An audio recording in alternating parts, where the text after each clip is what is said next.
Hello guys, তোমাদের জন্য আবার নিয়ে চলে এলাম একটা মিনি ব্লগ। আর আজকে মিনি ব্লগটা হতে চলেছে আমরা যেখানে পাবো সেখানে গা ধুবো। দাঁড়াও তোমার দিকে ব্যাপারটা খুলে বলি। আসলে এত রোদ গরমে আমরা যেখানেই পাবো সেইখানেই গা ধুবো। তোমার হচ্ছে নদী নালা সবকিছু, পুকুর আরে যত সকলে আছে আমরা সেইখানে গিয়ে গা ধুবো। তোমরা ভিডিওটা দেখতে থাকো, একটু হলো মজা পাবে। তারপরে গাইস তোমাদেরকে না বলতে বলতেই চলে এলাম একটা কেলেন, কিন্তু দুঃখের কথা হচ্ছে কেলেনে একটুও জল নেই, পুরো জল মেরে দিয়েছে।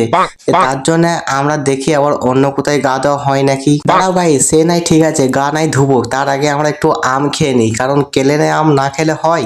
কেলেনে আম এমনকি খেতেই হবে। খেতে খেতেই দাদাটাকে জিজ্ঞাসা করছি যে কেমন টেস্ট, দাদাটা বলছে সেই টেস্ট। মা, আমার দিকে ক্যামেরা ঘোরো। আমি কি ক্যামেরাতে নাই নাকি? আমাকে শুধু শুধু রেখেছিস, আমার গাড়িটা বলে আমাকে লেগেছে নাকি বল তুমি মারা। না আবে না, লে রাগ করি না, তোকে তো ক্যামেরাতে দিলাম, আর রাগ করার দরকার নাই। চো ঠিক আছে, চো ঠিক আছে চল। তারপরে গাইস আমরা চলে এলাম এই টাইলস দেওয়া রাস্তার উপর দিকে চলে যাচ্ছি পুকুর, কারণ ওইখানে আছে একটা কত সুন্দর পুকুর, সেই পুকুরটাতে গিয়ে আমরা গোসল করব। তারপরে গাইস চলে আসি আমরা সেই পুকুরটাতে, কিন্তু পুকুরটা তো খুব সুন্দর বলেছিলাম, কিন্তু পুকুরটাতে গোবরের গাদা ডাইস মানে কি বলবো, একবারে যাচ্ছে তাই ব্যাপার। ছি ছি থু, থু, থু, ছি। হাঁসের গু, কুকুরের গু, মুরগির গু, সব রকমের গু আছে গাইস এই পুকুরটায়।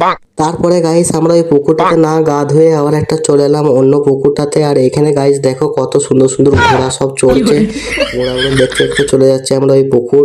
তা ঠিক আছে, যাই হোক গাইস আমরা ওই পুকুরটা থেকে গোসল করি। তোমাদের এই ভিডিওটা একটু ভালো লাগলে লাইক কমেন্ট শেয়ার যত চলেছে সব করে দিও। আর হ্যাঁ গাইস, এই চ্যানেলটা ফুল ভিডিওটা দেখতে হলে আমার চ্যানেল থেকে ঘুরে আসতে পারো। আমার চ্যানেলের নাম হচ্ছে এলজি রোহিত ব্লগস।